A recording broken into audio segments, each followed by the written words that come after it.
Sanford, North Carolina, and I believe it's just in 2 days that we're going to turn North Carolina red and make Donald J. Trump the next president of the United States.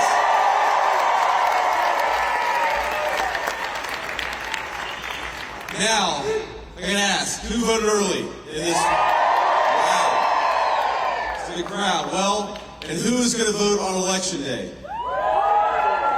Good. All right, so most of us have voted early. You know what that means? You can spend the next 2 days getting everybody who hasn't voted early to the polls on Tuesday, November the 5th. And everybody, of course, who has already voted, you can't take the next 2 days off, right? You got to keep working. Got to keep getting people to the polls. The only way we're going to win this race is to swamp the vote and make this thing too big to rig. So let's go out and do that together. Now, there's a website that we set up called swampthevoteusa.com, swampthevoteusa.com, and I would normally say you can request a ballot or vote early. We can't do that anymore in the state of North Carolina. So what you can do there is to check your registration, check your polling location at swampthevoteusa.com. You can also get involved in our turnout efforts. Look, right now in the state of North Carolina, it's about as good as we've ever had it. We have never gone into Election Day with an early vote lead in the state of North Carolina, and we are right now. We are leading the race.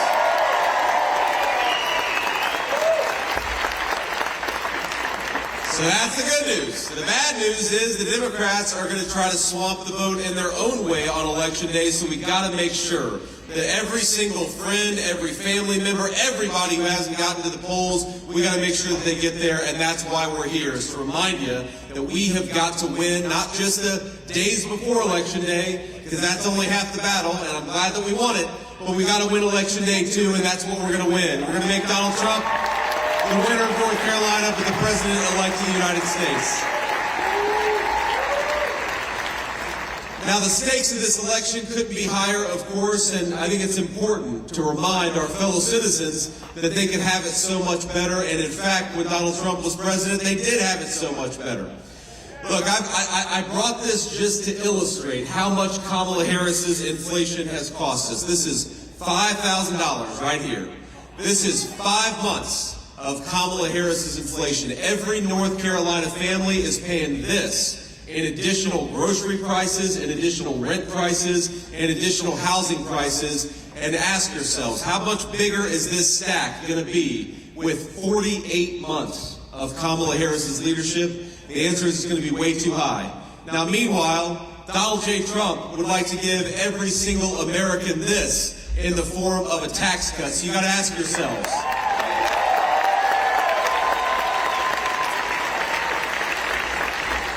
you gotta ask yourselves, every 5 months, do you want Kamala Harris reaching in your wallet and taking this out, or do you want a president of the United States who's gonna give you more of your hard-earned money back and make it easier for you and your families to prosper? That's what's at stake for North Carolina.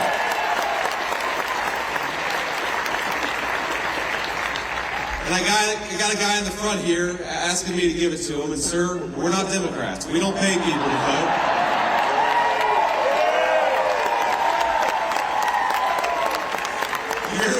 Your reward for voting for Donald J. Trump is that your checking account's going to get bigger because we're going to pursue common sense economic policies that make us all more prosperous. That's how you're going to get richer, sir. Well, I can't blame you for trying. It's worth asking. Look, Kamala Harris, it's simple. Kamala Harris broke this economy, and Donald J. Trump will fix it. Kamala Harris inherited an economy where we had 1.5% inflation, and over the last 4 years, her inflation has cost North Carolina families about $28,000. Kamala Harris inherited the safest and most secure border in the history of the United States of America, and in 4 years, we have seen the number of illegal aliens in this country grow to 25 million. Kamala broke the southern border, and Donald J. Trump will fix it.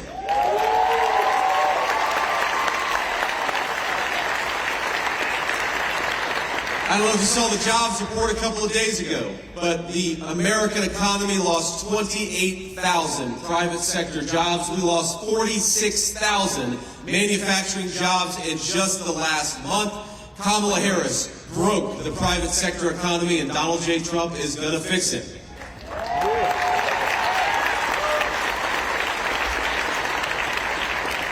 And of course, whether it's housing prices, whether it's mortgage interest rates, whether it's grocery prices, everything has gotten more expensive under Kamala Harris's leadership. So again, we have to ask ourselves, do we want a president who broke the economy, broke the border, broke your wallets, or do we want a president who's already fixed it and will fix it again when we give him an opportunity to govern?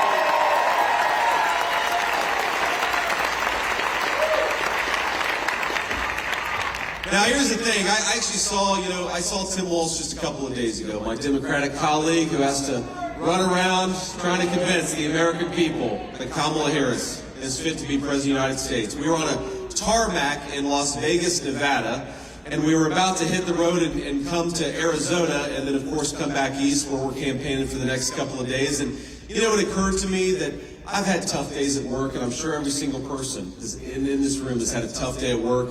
But I bet none of you have ever had as tough as a day as Tim Walz does. Because think about this. Tim Walz has got to go around and convince the American people that Kamala Harris has the competence to be the President of the United States. I'm sure you've had a tough day at work. I don't know if it's ever been that bad.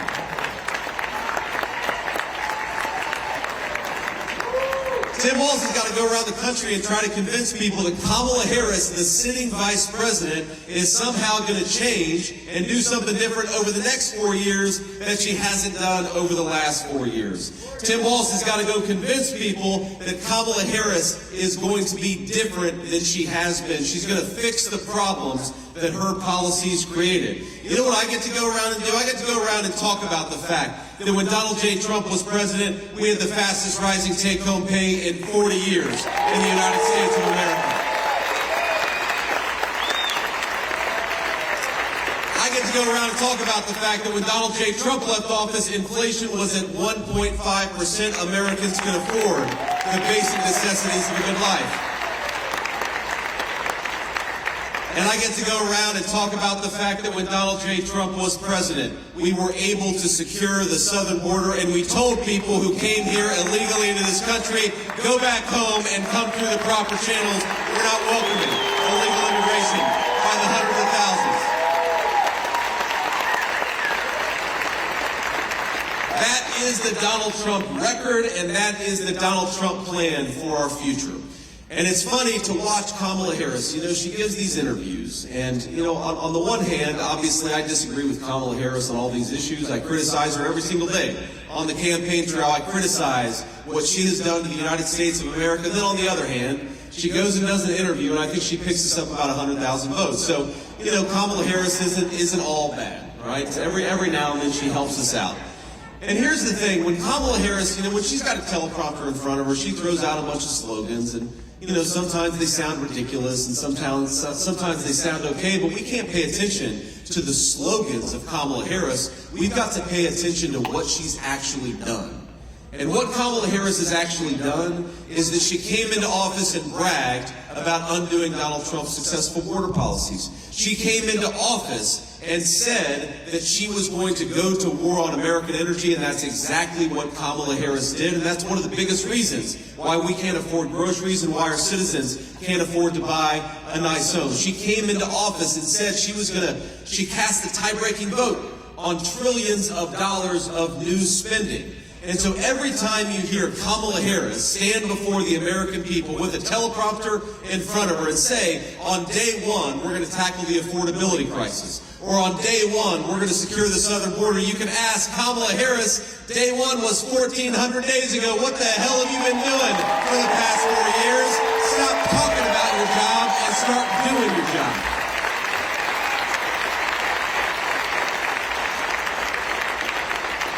But as much as she pretends and as much as she's got these slogans about how she's going to somehow do something in the next 4 years that she hasn't done while she's actually been the sitting vice president, again, she gives us the gift of going out there and giving interviews. And even though they're always softball interviews, and even though our friends in the press never ask Kamala Harris difficult questions, sometimes they ask her easy questions and she still screws those up. And the definition, of a Kamala Harris gaffe is when she accidentally tells the truth, because sometimes she does do that. And a couple weeks ago, I don't know if you saw this, but she gave an interview with The View.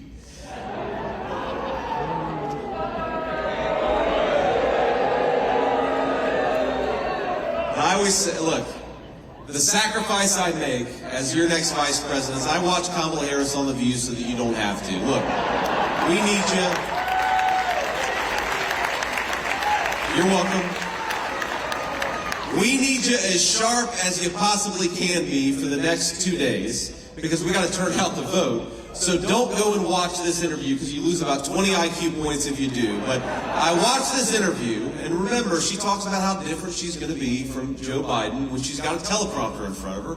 But they asked her in this unscripted interview, what would you have done differently over the last 4 years? And think about all the things she could point to. The wide open southern border, the unaffordable grocery prices, all of the pain and suffering that her policies have caused for the American people. What would you have done differently over the last 4 years is the easiest question imaginable, and Kamala Harris says, nothing comes to mind. Well, think about this. How is the person who admits that she would have done nothing different over the last 4 years, how is she going to solve the problems that have been created by the last 4 years of policy?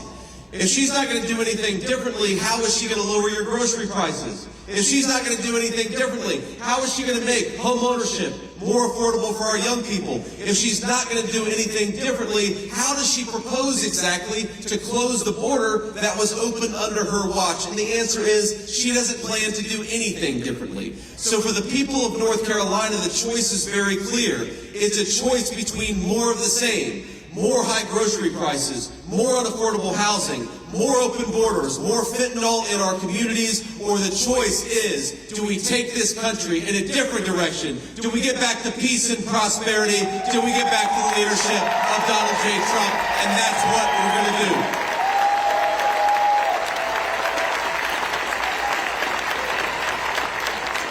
I want to tell you a story about President Trump, and I think it illustrates the difference between the character of the two candidates, because the media, lies obsessively, of course, about President Trump, but I actually think that there's something really important that I learned about him a few weeks ago, and that was after the second assassination attempt. Now, we all saw the first assassination attempt.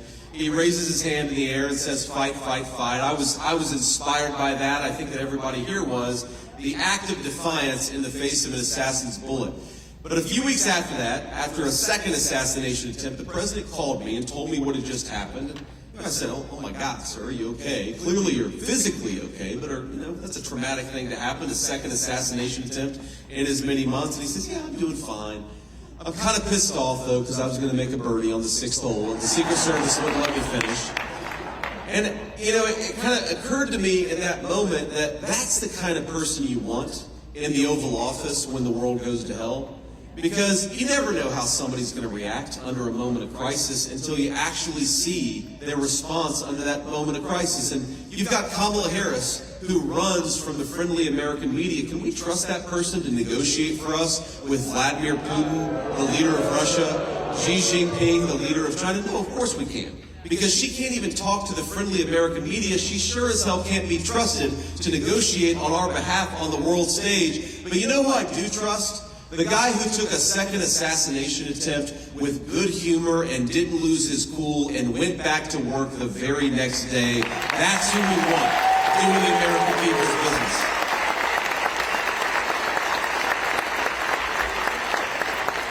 Now, I know the president has sacrificed, of course, a lot in the name of public service, but also his family has sacrificed a lot in the name of public service. And so, we've been thrilled to have a number of dear friends of mine. Senator Bill Hagerty's on the plane with us, going around the country. Of course, the most important person who's here, no offense to any of you, but is my lovely wife, Usha, who's been a great...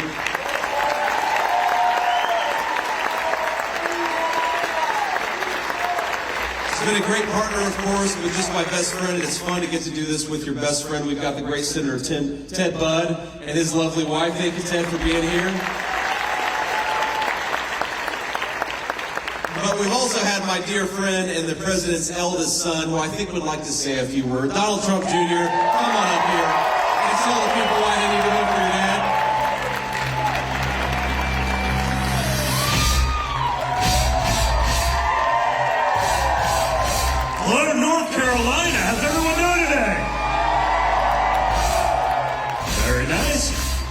listen, guys, I saw it coming in. I love that you've all almost early voted. But now, if I got to spend like the last 3 months on the campaign trail doing like 4 to 7 stops a day, you guys can spend the next 3 days rounding up, finding your friends, texting them, calling them, making sure we make this too big to rig. We have an incredible opportunity right now to do something for our country, something that's so spectacular, something that's so different. It's just not the typical bureaucracy anymore. Think of now we have like an actual like America First bench. How great has J.D. Vance been out there? Then you add in guys like Bobby Kennedy, let him fix the problems that they've been poisoning our kids with in health. You have Tulsi Gabbard. You got people from across the aisle coming in to finally put common sense first. And then you have the ultimate, Elon Musk. How about you put him in there and clear up some of the bottlenecks and the things that are broken in DC? I mean, the guy literally, he's putting things into space in like a few weeks. He started this a couple of months ago, and he's outperforming NASA. And it's been doing it for like 75 years. I mean, isn't that perfect? Isn't that exactly what we need? And it's exactly why DC is pushing so hard against it. That's all they have. They have that bureaucracy. With that bureaucracy is money and power, and that's all they care about. You see it each and every day. So we can do something different, but we cannot do it by ourselves. We saw they can cancel the most powerful guy in the world. They can shut him down. They can censor him. They can manipulate him. They can say things he didn't say, or they take like the first like quarter of a sentence and just neglect to inform anyone about the rest of the sentence. Whatever they do for their narrative, they will do it. Okay, the fake news, they're gonna fake. We see that. And we also understand that we are not in a fair fight because of it. That is $1 trillion industry. You combine that with another $1 trillion in big tech, functioning as the propaganda arm of today's Democrat Party, and you realize we all have to function as a team together, and we can do that. I mean, I thought JD's example. JD pulling out that fat stack of Benjamins. We were in Vegas, one of the guys hit on a slot machine, not exactly the most manly form of gambling, but fine. But I thought it illustrated a great point. But I think another example that I like to use when I talk about it is I took 2 of my sons. Last summer, we were on a father-son fishing trip. We came back and they were hungry. They were 10 and 14 at the time. And we went to McDonald's, where my father is now allegedly a fry cook. Now, the Biden-Harris economy is so bad that Donald Trump has to not only run for president, but he has to work at McDonald's and as a garbage man just to make ends meet. And you know what I loved about it? It was the media response to McDonald's. Oh my God, it was a staged opportunity. No, really? I thought he was actually working there. I mean, that's how insane they are.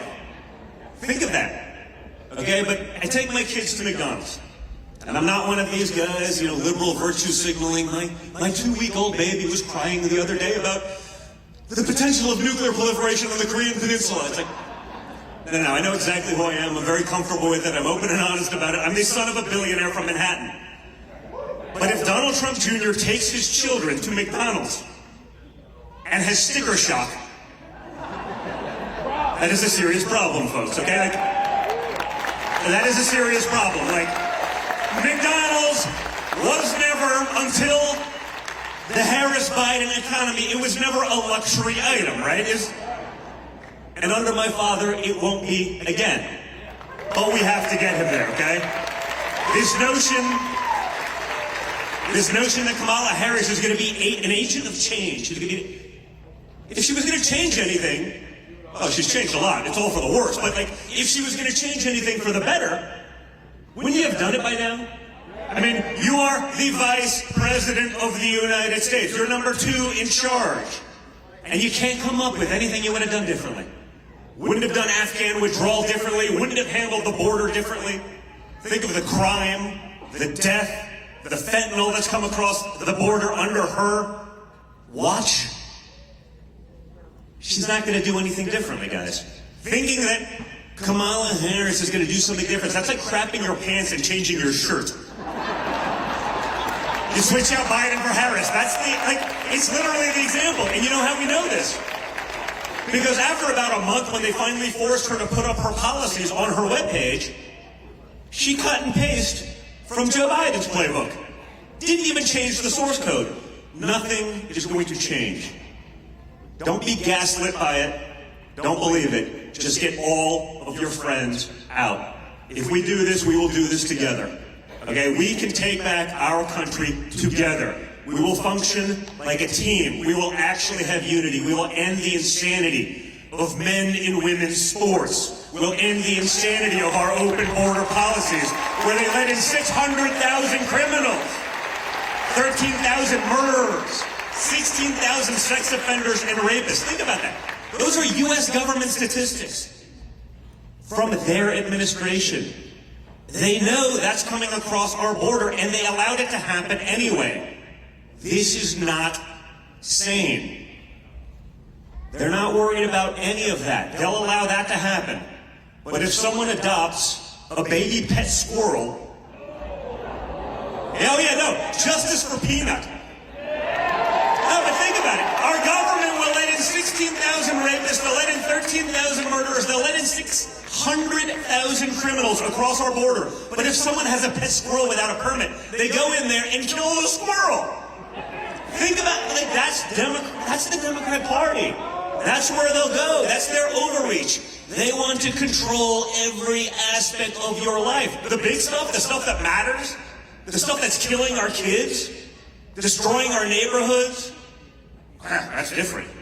We got to follow the woke playbook. Change it all on November 5th. Yes, it is. Change it all. So guys, it's up to you. JD's going to be in there. The whole team's going to be in there. But you guys have to make that possible. You guys have to be that catalyst for change to allow it to happen. So whatever you would do if you woke up on November 6th and Kamala Harris was president-elect, whatever you would do for that mulligan, whatever you would do for that do-over, do it for the next 3 days. You act and function like you're the third monkey in line for the Ark and it's starting to rain. Because that's the reality of the situation. So North Carolina, thank you so much. JD, thank you so much. You guys are the best. We love you, and we will always, always, always keep fighting for every one of you. Thank you, guys.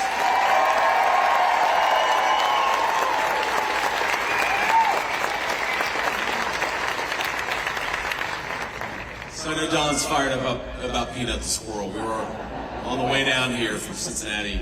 He was like, is it really the case that the Democrats murdered the Elon Musk of squirrels? And I said, yeah, it sounds like, have you seen the videos of this squirrel?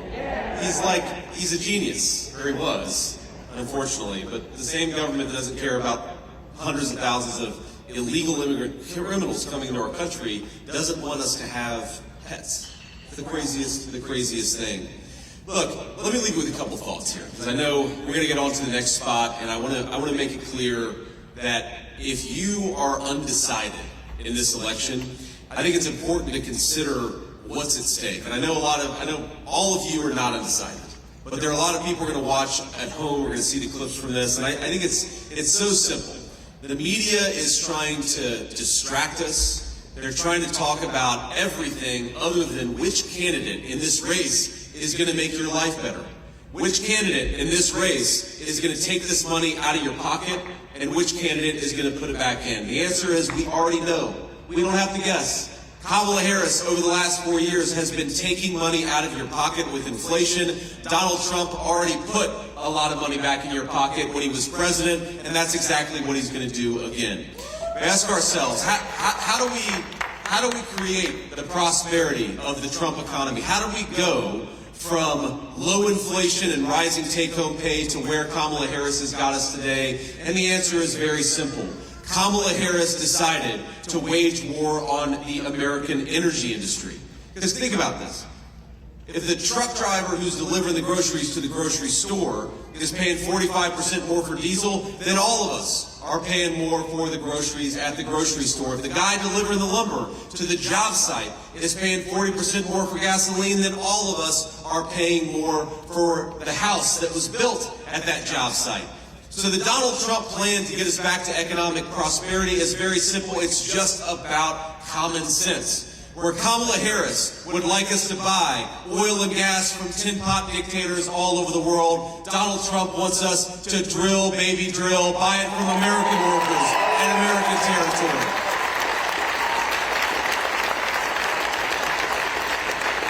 Where Kamala Harris talks about wanting to raise your taxes and reward foreign corporations that ship our jobs overseas, Donald J. Trump is saying, why don't we give American workers and American companies a tax cut, and why don't we penalize the foreign corporations that are stealing our jobs and shipping them to China and Mexico? That's common sense.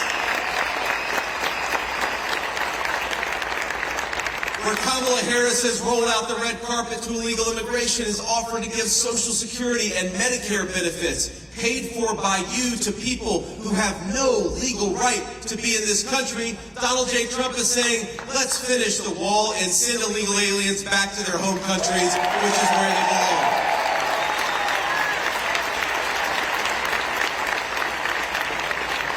This is not rocket science, my friends. I really do believe that we're ready to unleash a golden age of prosperity in this country. We've got the best workers. We've got the best natural resources. We've got the most beautiful country in the world. The only thing that is broken about the United States of America is Kamala Harris's leadership in Washington, D.C. So in 2 days, I invite the people of North Carolina to join me in saying to Kamala Harris, you are fired. Go back to San Francisco, where you belong. We don't want you in Washington anymore.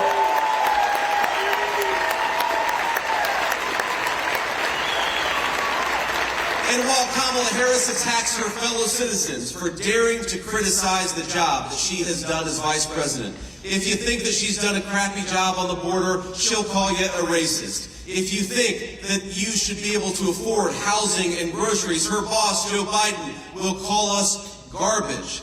And here's the simple message to the leadership, the broken, corrupt leadership of Washington, D.C. Our fellow citizens are not garbage for not being able to afford groceries. The people of this country are not racist because they think that we ought to have a secure southern border. We are not garbage for thinking that we ought to kick the Mexican drug cartels and the poisonous fentanyl that they brought into this country the hell out of our country.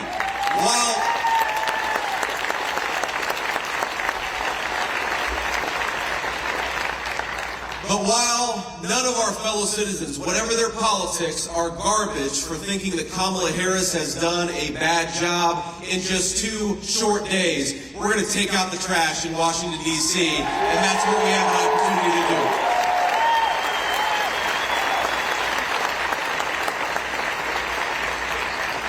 Now, we're going to have to hit the road, but I want to leave you with one final thought and one final request to continue to work to get out the vote. Because as much as I'm going to look forward to beating Kamala Harris and the Democrats in just a couple of short days, and trust me, I'll probably enjoy it more than anybody in this hangar. This is not just about red team versus blue team. This is not just about Republican versus Democrat. Because look, we've got a lot of Democrats and independents who we're proud to have on this team. This election is about giving the American people the leadership that it deserves. About giving the American nation a president who puts our citizens first. About an American leader who has compassion for the people who have the legal right to be in this country, not to illegal aliens who have taken advantage of this country. That's what this election is about. And think about all of our fellow citizens, the people who built this country, the people who go to work every day and keep it running, and they're suffering right now. They're suffering because of that broken leadership in Washington, D.C. I've met parents whose teenagers died of a fentanyl overdose because they did what a lot of teenagers do. They took something under peer pressure, and because the Mexican drug cartels have taken advantage of this country, what they took was laced with fentanyl. And so they paid for that teenage mistake, not with a lecture from their parents, but with their lives. We have got to fix what's wrong in this country so that American parents can raise their children in safe and secure neighborhoods. That's what this election is about.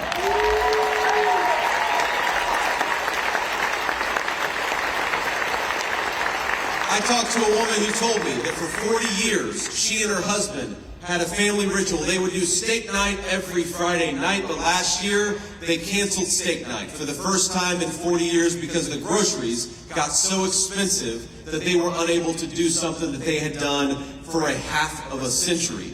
Now, I happen to believe that if you work hard and play by the rules, you ought to be able to afford steak night on a Friday night with your loved ones. And that is what we're fighting for.